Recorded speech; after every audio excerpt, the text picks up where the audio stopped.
Kahit na mga tricycle lang, mga motor, nakakadaan doon. Pero dapat merong slope protection yun eh. Pagka yung embankment lang, pagkatapos yung binaon yung bakal, wala pa rin, magigiba yun. Ready po ba tayo doon sa isang slide para magkaroon? Ayan po. Ano po yung tawag dyan, Secretary Bunuan? Di ba revetment yan? Revetment, Your Honor. Ayan po, ang kaawa-awang kalagayan ng revetment, meron pa pong nota dyan siya nagbigay sa akin.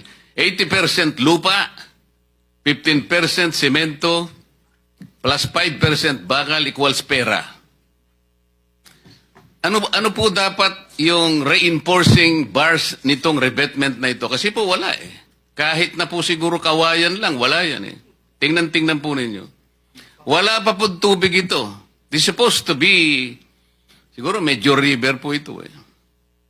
Tatagal po ba ito, Secretary? Itong ganito? Hindi siguro, Your Honor. I think this is a failure of the structure in itself. So, dapat wala nang siguro. Tsakin mo. Tatagal ba ito? Hindi po. Alam po nyo kung saan ito? Kayang-kaya naman po ninyong ma-identify.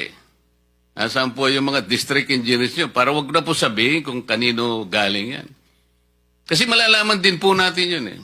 Why do you think the contractor of this project adopted this kind of anomalous activity?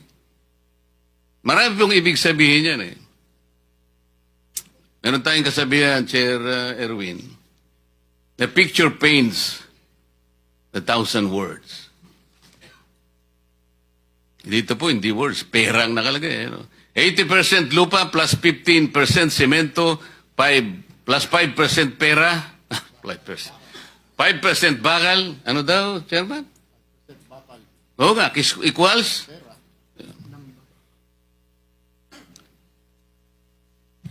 This is a microcosm of the projects.